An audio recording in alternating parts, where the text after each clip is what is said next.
Hello student, ये video मैं MBA के स्टूडेंट्स के लिए बना रहा हूँ। अभी बच्चों ने आर्ट साइंस कॉमर्स बैकग्राउंड से अपना ग्रेजुएशन कंप्लीट किया है। Now they are planning for MBA. MBA में बहुत सारे स्पेशलाइजेशन है जिसको अपन डिटेल में डिस्कस करने वाले हैं। साथ के साथ एमबीए और पीजीडीबीएम में क्या डिफरेंस है इसको डिस्कस करेंगे, और कौन कौन से कॉलेजेस हैं, कितनी फीस पे कौन से स्पेशलाइजेशन को लोग प्रोवाइड करते हैं और कितना प्लेसमेंट देते हैं, इसको अपन डिस्कस करने वाले हैं। थोड़ा सा मेरे बारे में डिस्कस कर लेते हैं।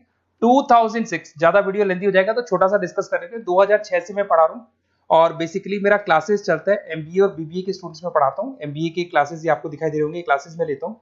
एक छोटी सी पीडीएफ है, ये मैं आपको शेयर करने वाला हूँ। व्हाट्सएप पे शेयर भी करूंगा आपको, मतलब यूट्यूब के डिस्क्रिप्शन में डालने वाला हूँ। इस पीडीएफ पे पूरा डिटेल मिल जाएगा। मैं बेसिकली हर साल बच्चों को IIM अहमदाबाद लेके जाता हूँ। उसके बाद में ये घूमने के हिसाब से गोवा वगैरह, बिरला सिटी। अब एमबीए के स्टूडेंट्स हैं तो एंजॉय भी करते हैं साथ के साथ। ये देखिए, यहाँ पे आपको एमबीए की बुक्स मिल जाएंगी। First sem, second same, third same, fourth same की सारी बुक्स मिल जाएंगी, वीडियोस मिल जाएंगी। जैसे आप इसको क्लिक करेंगे यूट्यूब पे लेके जाएगा, प्लेलिस्ट खुल जाएगी और सारे वीडियोस आपके सामने आ जाएंगे। यहाँ से आप अकाउंट्स का बेसिक कवर कर सकते हैं। उसके अलावा बहुत सारी चीजें जो कवर कर सकते हैं। अलग अलग सब्जेक्ट्स आपको मिल जाएंगे। हर सेमेस्टर के सब्जेक्ट्स मिल जाएंगे, बीबीए के सब्जेक्ट्स मिल जाएंगे। अच्छा, एक सबसे इंपॉर्टेंट चीज मैं बताता हूँ। बेसिकली मैं राइटर भी हूँ। ये देखो, 2008 से मैं बुक लिख रहा हूँ, तो 2008 से ये सारी बुक्स लिख रहा हूँ। ये पीडीएफ में डिस्क्रिप्शन में डालूंगा, क्लिकेबल है।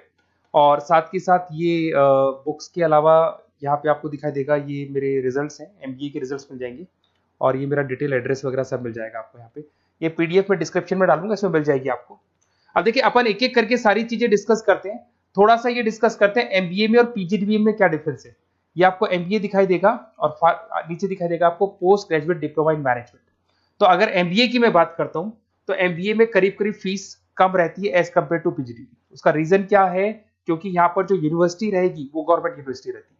कॉलेज तो प्राइवेट रहेगा बट यूनिवर्सिटी कौन सी चलेगी? गवर्नमेंट। तो यहाँ पे हमेशा फीस आपको कम मिलेगा। और करीब करीब कॉलेजेस यहाँ पर भी 1 साल के अंदर इंटर्नशिप लगाए थे। देखिए, इतने सालों से मैं पढ़ा रहा हूँ, बच्चों को देख रहा हूँ, अलग अलग कॉलेज से बच्चे निकलते हैं। जॉब को लेकर सबसे बड़ी प्रॉब्लम आती है। अगर बच्चे का जॉब नहीं लगा ना, तो मतलब नहीं है उसको एमबीए करने का। 2 साल उसने कंप्लीट भी किया, पैसा भी लगा दिया, और वो अगर घर ही बैठना है तो 2 साल पहले ही बैठ जाओ। Why to waste the money. तो यहाँ पे क्या है कि कॉलेजेस क्या करते हैं, कुछ कॉलेजेस वो 6 महीने से 1 साल के अंदर अंदर इंटर्नशिप लगा देंगे आपकी। इंटर्नशिप के अंदर आप लोग जॉब करेंगे और जॉब के साथ में जो भी पैसा आप निकालेंगे वहां से, वो कॉलेज की फीस भरेंगे। और साथ के साथ आपको एक्सपीरियंस भी होगा, और वो experience at the time of job आपके काम आएगा। अब देखिए, एमबीए में फीस कम रहता है एज कंपेयर टू पीजीडीबीएम, तो यहाँ पैकेजेस भी थोड़े कम रहते हैं। दूसरा, अगर मैं पीजीडीबीएम की बात करता हूं तो यहाँ थोड़ा सा फीस स्ट्रक्चर ज्यादा रहते हैं। यहाँ भी इंटर्नशिप लगवा देते हैं लोग, और यहाँ फीस स्ट्रक्चर ज्यादा होने से आपका पैकेज भी थोड़ा ज्यादा रहता है। अब देखिए, यहाँ पर थोड़ा सा जो कैरिकुलम है, बोलते हैं कि एडवांस कैरिकुलम एमबीए भी यूज नहीं करते हैं, बट यहाँ पे एडवांस कैरिकुलम यूज करते हैं। बट करीब करीब आजकल गवर्नमेंट यूनिवर्सिटी भी अपग्रेड होगी, तो अपना कैरिकुलम वो लोग अपग्रेड कर रहे हैं, तो ऐसा कोई ज्यादा डिफरेंस नहीं आता। पैकेज को लेकर थोड़ा डिफरेंस आता है। तो ये सारी चीजें अपन डिस्कस करते हैं। साथ के साथ सबसे इंपॉर्टेंट चीज, specialization. Business analytic, fintech, marketing, HR, IT, operation, supply management, इनको अपन डिस्कस करते हैं। कौन सा स्पेशलाइजेशन कितने का पैकेज देता है, सबसे इंपॉर्टेंट चीजें अपन डिस्कस करने वाले हैं। यहां से देखो, आपको दिखाई देगा एमबीए इन बिजनेस एनालिटिक। देखिए, बिजनेस एनालिटिक का काम होता है, कंपनी का पास्ट डेटा एनालिसिस करते हैं वो लोग, और कंपनी को किस डायरेक्शन में जाना है, क्या कंपनी को करना है, क्या नहीं करना है, उसका पूरा एनालिसिस करते हैं बिजनेस एनालिटिक में। ये बेसिकली रिसर्च का जॉब होता है। टॉप मैनेजमेंट को आप एडवाइस देते हुए दिखाई देंगे, क्या करना चाहिए, क्या नहीं करना चाहिए। टॉप मैनेजमेंट आपकी बात मानता है, क्योंकि आपने पूरा रिसर्च करके बताया कि कंपनी के क्या प्रॉब्लम है, क्या नहीं है, वो डिस्कस करते हैं इसमें। इसको करने के बाद बच्चा डेटा साइंटिस्ट बन सकता है, बिजनेस एनालिटिक बन सकता है, एनालिटिकल कंसल्टेंट बन सकता है। अगर वो डेटा साइंटिस्ट बनेगा तो उसका टीसीएस, इन्फोसिस, विप्रो में जॉब लगेगा, और 6 लाख से 8 लाख तक का एवरेज सैलरी है। मतलब एवरेज मतलब ये जो फ्रेशर्स को मिलता है। बिजनेस एनालिटिक अगर बनता है तो डिलॉइट में जा सकता है, एचसीएल में जा सकता है, 7 से 8 लाख का पैकेज मिलेगा। ऐसे आपको एनालिटिकल कंसल्टेंट बन सकता है, प्रोडक्ट एनालिस्ट बन सकता है, रिस्क मैनेजमेंट, रिस्क एनालिस्ट बन सकता है। रिस्क एनालिटिक के अंदर 6 से 10 लाख का पैकेज है, ICICI bank, HDFC, axis bank लेके जाती है। तो बेसिकली एनालिटिक्स कहीं ना कहीं रिसर्च बेस्ड वर्क है। दूसरा आते हैं, सबसे इंपॉर्टेंट है भैया, एमबीए इन फिनटेक बहुत ज्यादा चल रहा है। ये डिमांडिंग कोर्स है। बिजनेस एनालिटिक और फिनटेक का सबसे ज्यादा डिमांड चल रहा है। अगर मैं फिनटेक की बात करता हूं तो फिनटेक के अंदर कहीं ना कहीं आईटी और फाइनेंस को मिक्स किया जाता है। आपने कभी गूगल पे, पेटीएम, फोन पे यूज किया होगा। आप किसी को जब पैसा पे करते हो तो आपके अकाउंट से पैसा कट जाता है, सामने के अकाउंट में आ जाता है वो पैसा। पर इसका जो बैकएंड वाला पार्ट है, कैसे पैसा कटा, कहां गया, कौन सी बैंक में क्या हुआ, कौन सी बैंक से कैसे निकला, वो पूरा का पूरा जो प्रोसेस है वो फिनटेक हैंडल करता है।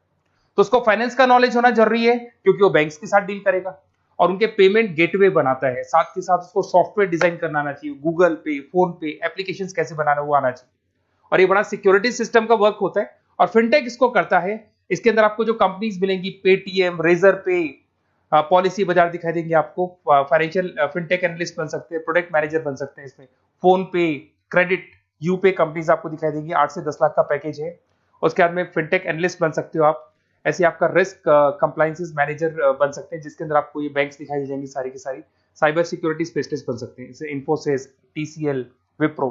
तो कहीं ना कहीं फिनटेक का भी मार्केट में बहुत जबरदस्त डिमांड है और न्यूज़पेपर में भी आया था गवर्नमेंट को जो आईटी सेक्टर के जो लोग हैं फिनटेक वालों की जरूरत है।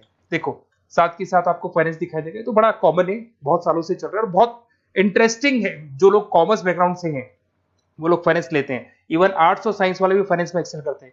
यहाँ पूरा स्टॉक मार्केट मिलेगा, डेरिवेटिव मार्केट मिलेगा। यहाँ पे आप फाइनेंशियल एनालिस्ट बन सकते हैं। डिलॉइट जैसी कंपनी आपको लेके जाएगी। 6 से 10 लाख का पैकेज एवरेज है ये, बाकी एक्सपीरियंस के साथ पैकेज बढ़ जाता है। इन्वेस्टमेंट बैंकर बन सकते हैं आप, इसमें गोल्डमैन स्मिथ हो गया, जेपी मॉर्गन हो गए, ऐसी कंपनीज में आपकी जॉब लग सकती है। कॉर्पोरेट फाइनेंशियल मैनेजर बन सकते हैं, रिलायंस इंडस्ट्री, टाटा कंसल्टेंसी, इसमें आप जा सकते हो। पोर्टफोलियो मैनेजर, जहां पे आप स्टॉक मार्केट में कहां पैसा लगाना है, डेरिवेटिव में कहां पैसा लगाना है, उसकी पोर्टफोलियो डिजाइन कर रहे हो। HDFC asset management, ICICI prudential, EMC, SBI mutual fund में आपका जॉब लग सकता है। 10 लाख से 15 लाख की सैलरी है यहाँ पे। रिस्क मैनेजमेंट में आपकी जो बैंक्स है वो सारी आ गई। तो ये ऑप्शन भी है। उसके अलावा मार्केटिंग बड़ा इंटरेस्टिंग है। देखिए फाइनेंस के अंदर कहीं ना कहीं कॉन्सेप्ट सेलिंग होती है। आप म्यूचुअल फंड बेच रहे हैं, इंश्योरेंस बेच रहे हैं, तो म्यूचुअल फंड इंश्योरेंस दिखाई नहीं देता। पर अगर मार्केटिंग की बात करें तो मार्केटिंग में प्रोडक्ट सेलिंग होती है। आप किसी प्रोडक्ट को बेचेंगे ना तो प्रोडक्ट दिखाई देगा। आज एक मारुति के शोरूम में आप जाते हुए कार खरीदने के लिए डेमो लेके आते हो तो 90% तो कार बोल जाती है, जो डेमो है वो बोलेगी, 10% सेल्समैन बोलेगा और बिक जाएगी। But in case of finance concept selling होती है भैया। एक पेपर पे पूरा म्यूचुअल फंड लिखा है, इंश्योरेंस लिखा है, उसको समझाना पड़ता है।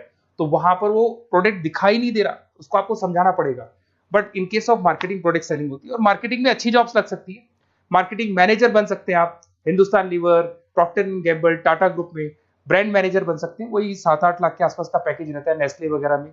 डिजिटल मार्केटिंग मैनेजर, आजकल ऑनलाइन बिजनेस बहुत चल रहे हैं, फ्लिपकार्ट, अमेजन, पेटीएम के अंदर सेल्स मैनेजर बन सकते हैं आप, प्रोडक्ट मैनेजर बन सकते हैं, एडवर्टाइजमेंट मैनेजर बन सकते हैं। ये पीडीएफ में मैं डिस्क्रिप्शन में डालने वाला हूं, वहां से आपको पीडीएफ मिल जाएगी। अगर आप एचआर की बात करें तो एचआर का काम होता है कि जो भी आपकी कंपनी में स्पेस खाली हुई है वहां पे नया बंदा रखना है, उसको ट्रेनिंग देनी है, उसको सैलरी देनी है, वो सैलरी डिसाइड करनी है, रेम्यूनरेशन डिसाइड करना है, सारा काम वो करे। कौन काम कर रहा है, कौन नहीं कर रहा है, सारे एम्प्लॉइज का परफॉर्मेंस देखेगा और जो एम्प्लॉइज नहीं वर्क कर रहे हैं उनको निकालना है या उनको मोटिवेट करना है, जो भी करना है वो सारा काम एचआर का होता है। इसमें आप एचआर मैनेजर बन सकते हैं। टीसीएस, इन्फोसिस, विप्रो के अंदर आपका जॉब लग सकता है। 7 से लेके 12 लाख तक का पैकेज रहता है। टैलेंट एक्विजिशन स्पेशलिस्ट, जिसके अंदर टैलेंट है उसको आपको एक्वायर करना है, ऐसे बंदी को आपको रखना है अपने पास में, उसका आपको इंटरव्यू लेके उसको सेलेक्ट करना है। ट्रेनिंग एंड डेवलपमेंट मैनेजर बन सकते हैं। उसके बाद में कंपनसेशन बेनिफिट मैनेजर, जो सैलरी वगैरह डिसाइड करेगा। एम्प्लॉइज रिटेंशन बहुत इंपॉर्टेंट है, एक एम्प्लॉय को रोकना है, वो बहुत इंपॉर्टेंट है। उसके बाद में आईटी आता है। अरे भाई आईटी के अंदर तो कहीं ना कहीं आप वेबसाइट बनाएंगे, एप्लीकेशंस बनाएंगे, आप इसके अंदर अलग अलग जो सॉफ्टवेयर्स हैं उनके ऊपर डील करेंगे। तो आईटी में तो बहुत सारी जॉब है। और जो लोग बीटेक है, कंप्यूटर साइंस से अगर उन्होंने अपना बीटेक किया और वो एमबीए करते हैं तो एक्सेल कर जाते हैं इसके अंदर। और जिसको आईटी में इंटरेस्ट है, सॉफ्टवेयर में इंटरेस्ट है, वेबसाइट में इंटरेस्ट है, वो इसमें काम करता है। आईटी मैनेजर के अंदर देखो आपको एवरेज सैलरी पैकेज आपको 8 से 15 लाख का मिल जाएगा। इन्फोसिस वगैरह में आपकी जॉब लग सकती है। आईटी प्रोडक्ट मैनेजर बन सकता है, सिस्टम एनालिस्ट हो गया, चीफ फाइनेंशियल ऑफिसर हो गया, आईटी कंसल्टेंट बन सकते हैं। पीडब्ल्यूसी, डिलॉइट, इनमें इसकी जॉब लगती है। 9 से लेकर 16 लाख तक का पैकेज है। फिर आता है ऑपरेशन एंड सप्लाई मैनेजमेंट, बड़ा इंटरेस्टिंग है।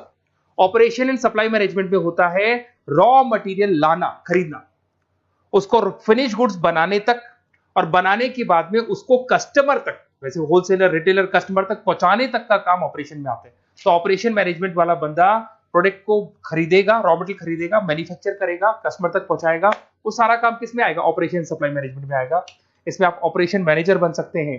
टाटा मोटर्स, रिलायंस, महिंद्रा, इनमें आपका पैकेज लग सकता है 8 से 10 लाख के आसपास। सप्लाई चेन मैनेजर, माल को एक जगह से दूसरी जगह सप्लाई करना, Flipkart, Amazon. Logistic manager, blue dart, यहाँ आपका जॉब लग सकता है। क्वालिटी एश्योरेंस, जब आप प्रोडक्ट को बनाते हैं उसकी क्वालिटी चेक करते हैं। टाटा स्टील, गोदरेज, यहाँ पे जॉब लग सकता है। इन्वेंट्री कंट्रोल मैनेजर्स, यहाँ पे आपका जॉब लग सकता है, जिसमें आप इन्वेंट्री को कंट्रोल करते हैं, स्टॉक कितना रखे, जितनी जरूरत है, ज्यादा और कम नहीं रखना चाहिए। तो ये सारी चीजें मिलेंगी आपको। अच्छा, उसके अलावा थोड़ा सा मैं डिस्कस कर लेता हूँ। ये सब तो हो गया। यहाँ से देखें आजकल एमबीए के साथ में एक और कॉन्सेप्ट आया है जिसको एमबीए प्लस प्लस बोलते हैं। ये सारी कंपनीज हैं जहाँ पे आपका जॉब लगेगा, that is Motilal Oswal, SBI, इन सब में जॉब लग सकता है। और आजकल एक और कॉन्सेप्ट है जिसको अपन बोलते हैं MBA plus plus. MBA plus plus के अंदर क्या है, बेसिकली वो पूरा का पूरा जो गेम है ना, वो फाइनेंस का गेम है, जिसको अपन फाइनेंशियल एनालिस्ट बोलते हैं। इसमें थोड़ा सा फीस में वेरिएशन आता है, अराउंड 40-50 हज़ार का वेरिएशन आता है। बट ये जो एमबीए का जो प्लस प्लस वाला प्रोग्राम है ना, ये बड़ा इंटरेस्टिंग प्रोग्राम है और आजकल मार्केट में चल भी रहा है। इसमें फाइनेंशियल एनालिस्ट, याद है अभी फाइनेंशियल एनालिस्ट की जॉब देखी थी, वो पोर्टफोलियो मैनेजर बन रहा है, स्टॉक मार्केट में इन्वेस्टमेंट कैसे करना है वो लोगों को बता रहा है, और पूरा मतलब एक इन्वेस्टमेंट फंडा उसमें अंदर आकर फंडामेंटल टेक्निकल ये सब आता है। तो यहाँ पर क्या है, जॉब गारंटी भी 100% और फाइनेंशियल लिस्ट का प्रोग्राम भी अच्छा है। कुछ कॉलेजेस हैं जो अपने कैरिकुलम में इसको ऐड करके रखते हैं और इसकी जरूरत भी है। जो फाइनेंस लेगा उसके लिए अगर ये प्रोग्राम वो कर लेता है तो वो सेफ है, 100% सेफ है। इसके अंदर देखो आपको जॉब गारंटी वगैरह ये सब तो मिलेगा ही मिलेगा। इसमें प्रिंसिपल ऑफ अकाउंटिंग, उसके बाद में financial analyst, capital budgeting, forecasting, financial modelling वगैरह ये सब सिखाया जाएगा आपको। प्रोजेक्ट फाइनेंसिंग हो गया, ये सब सिखाया जाता है इसके अंदर। वैल्यूएशन ऑफ बिजनेस हो गया, वैल्यूएशन ऑफ इक्विटी हो गया। उसके बाद में आपका एक्सेल वगैरह ये तो सब सिखाएंगे, बेसिक है सारा। सैप, एसक्यूएल, पाइथन वगैरह ये सिखाना ही पड़ेगा क्योंकि सारी चीजें काम आती है। तो ये सारे प्रोग्राम्स हैं, इनके ऊपर अपन डिस्कस करते हैं। और साथ के साथ ये कंपनीज हैं जहाँ पे आपकी जॉब लग सकती है। और देखिए लास्ट में एक इंपॉर्टेंट चीज, बेसिकली मेरी क्या क्लासेस बहुत ज्यादा रहती है, मैं आधे टाइम क्लास में रहता हूँ। ऑनलाइन ऑफलाइन दोनों मोड पे क्लासेस चलती है मेरे पास में। ऑल ओवर इंडिया से स्टूडेंट्स हैं एमबीए के, और वो बताते हैं कौन सा कॉलेज कैसा है, कहाँ एडमिशन लेना चाहिए। तो आप एक काम करें, जब भी आपको मेरे से बात करनी हो ना, तो उससे पहले एक मैसेज डाल के छोड़ दें कि आपका नंबर, आपका नेम, सिटी, स्टेट, कोर्स और कहाँ से आपका एमबीए कर रहे हैं। और जितने भी कॉलेजेस है, देखो इतना टाइम नहीं था कि वीडियो में अपन डिस्कस करें, बट जितने भी कॉलेजेस हैं आप जैसे ही लिख के देंगे कि मेरे को इस सिटी में, स्टेट में कॉलेज चाहिए, तो मैं आपको पूरा डिटेल भेज दूंगा हर कॉलेज का, कौन से कॉलेज में प्लेसमेंट है, कौन सा कॉलेज कौन सा स्पेशलाइजेशन देता है, कौन से कॉलेज में इंटर्नशिप कब लगती है, वो डिटेल में डिस्कस करेंगे। बट ओपन फोन पे डिस्कस कर लेंगे, या मैं मैसेज कर दूंगा आपको, या मेरी टीम है वो टीम आपको कॉल कर लेगी और आपसे डिस्कस कर लेगी। Okay, best of luck. अगर किसी कॉलेज में कोई डाउट आए आपको कि कौन से कॉलेज में एडमिशन लेना है, कितना पैकेज मिलेगा, वो अपन डिटेल में डिस्कस कर लेंगे। Okay, best of luck.